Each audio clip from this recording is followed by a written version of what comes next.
Bismillahirrahmanirrahim. Assalamualaikum warahmatullahi wabarakatuh. Perkenalkan, nama saya Rajul Hakimi yang bername 64042500. Dan di sini saya akan membuat video penjelasan terkait linear search dan binary search. Nah, perkenalkan lagi, saya dari jurusan Teknik Informatika, Prodi D4 Keamanan Sistem Informasi. Baik, pada kesempatan kali ini saya akan menjelaskan terkait linear search terlebih dahulu. Setelah itu baru saya akan menjelaskan binary search.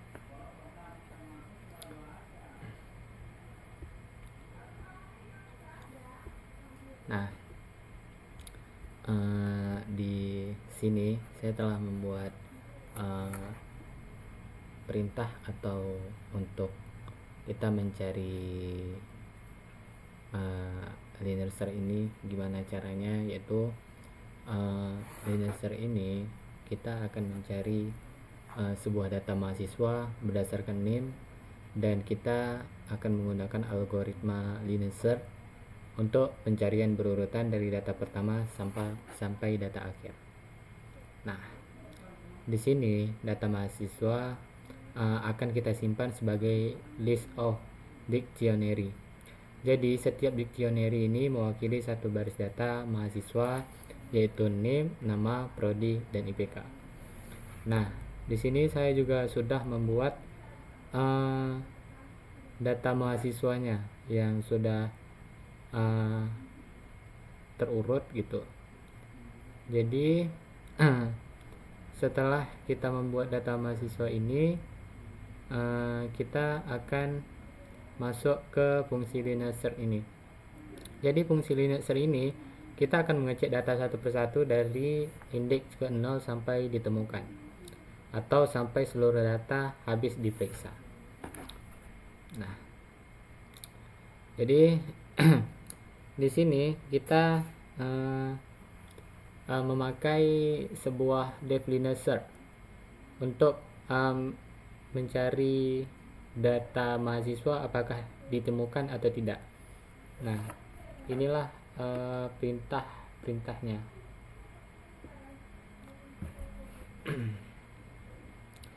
Selanjutnya saya akan menjelaskan sedikit untuk fungsi menampilkan hasil.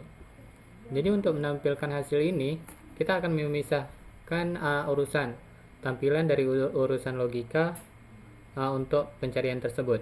Jadi supaya pemrograman ini lebih rapi dan mudah dibaca.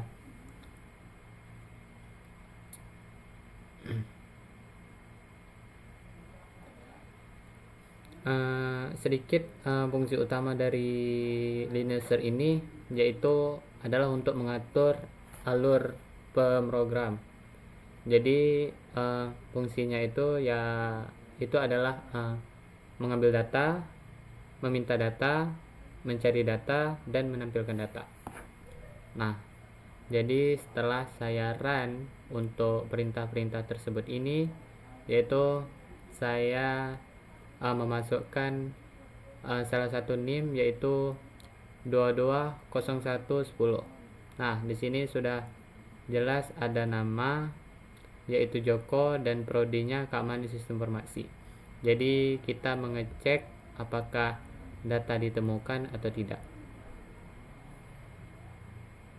Nah, jadi setelah saya memasukkan NIM, setelah menjalankan perintah-perintah ini tersebut, jadi datanya telah ditemukan, yaitu namanya adalah Joko, prodi Keamanan Sistem Informasi, IPK 3,5, dan posisi indeks ke 9.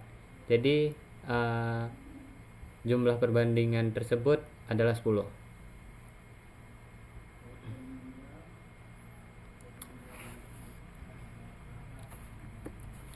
Jadi kalau emang kita mencari data tidak ditemukan,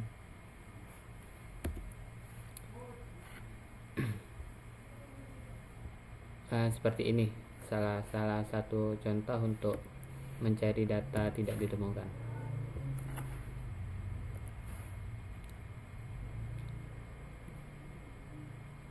Nah,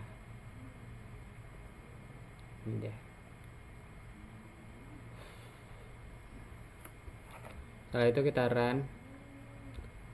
Setelah kita run, kita masuk sebuah name yang tidak ada di data mahasiswa tersebut tadi. Maka hasilnya seperti ini. Contoh.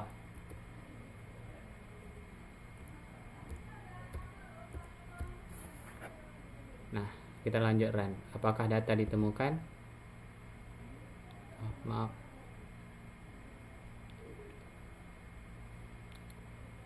Sebentar. Nah,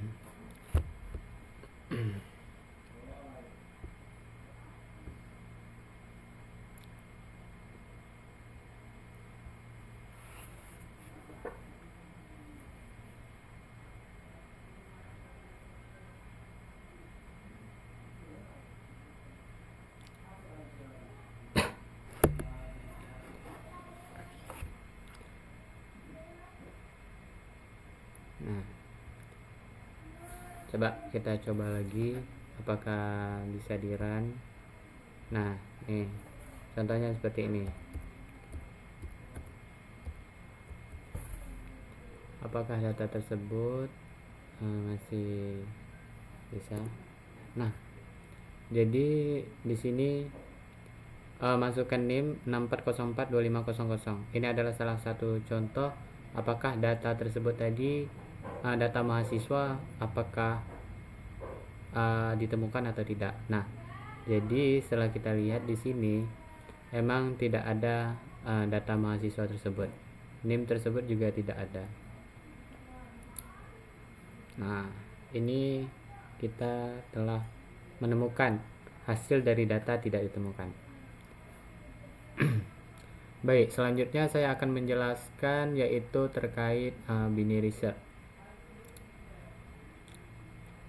Nah, di binary search ini sama seperti tadi, kayak linear search tadi, kita juga mencari data mahasiswa, juga membuat data untuk mahasiswa. Tapi ini terkait linear search sama binary ini kurang lebih sama gitu. Jadi di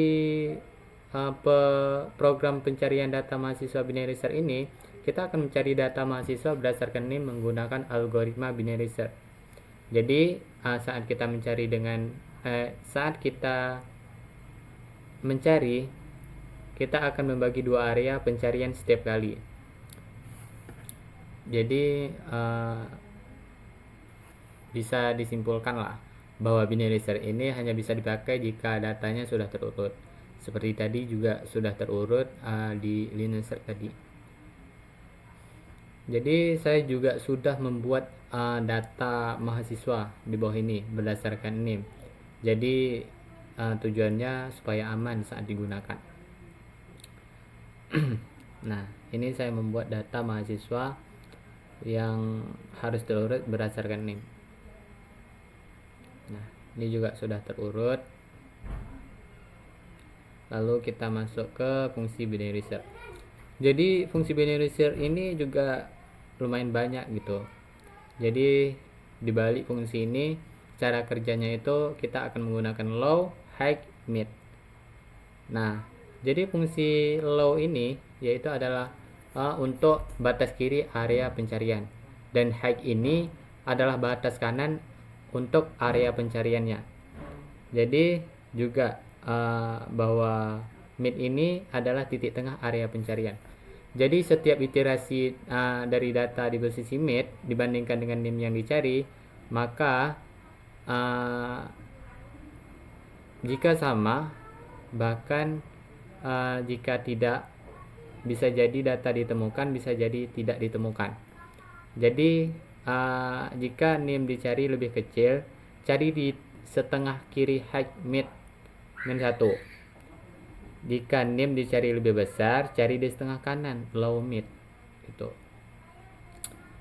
Jadi untuk area pencarian mengecil seluruh setiap iterasi ini sehingga jauh lebih cepat dari linear search untuk data yang besar. Mengambilkan data, indeks, jumlah, dan iterasi.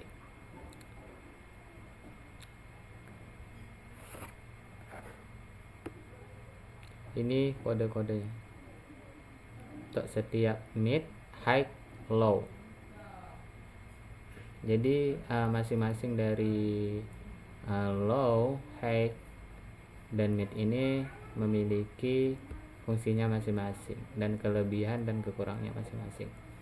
Jadi untuk fungsi menampilkan hasil yaitu kita akan menggunakan def tampilkan hasil data indeks, jumlah, dan iterasi. Jadi kita bakal print if index 1, data indeks, data tidak ditemukan, terus print nama, terus print prodi, print IPK, print posisi, dan print jumlah iterasinya. Nah, di sini kita akan mencoba lagi melihat apakah datanya ditemukan atau tidak. Jadi jika untuk data ditemukan itu juga sama seperti tadi, saya akan pakai data NIM ini. Nah,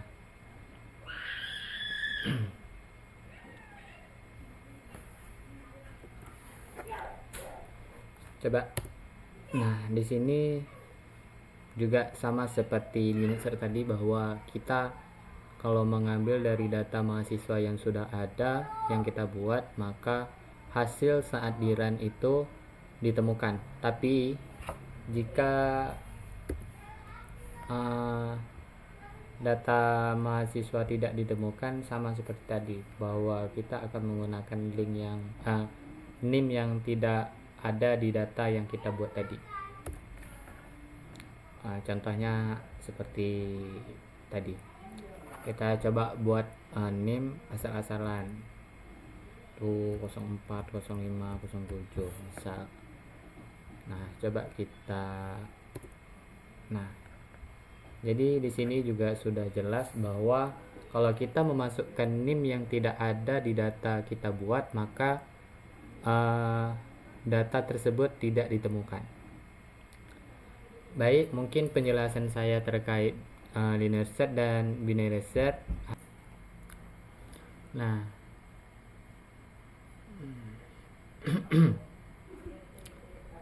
nah, jadi kesimpulan dari linear search dan binary search ini, aspeknya itu yaitu kita juga menggunakan cara kerja, syarat data, jumlah langkah 10 data ini tadi, terus kompleksitas, terus kita memastikan cocok atau tidaknya.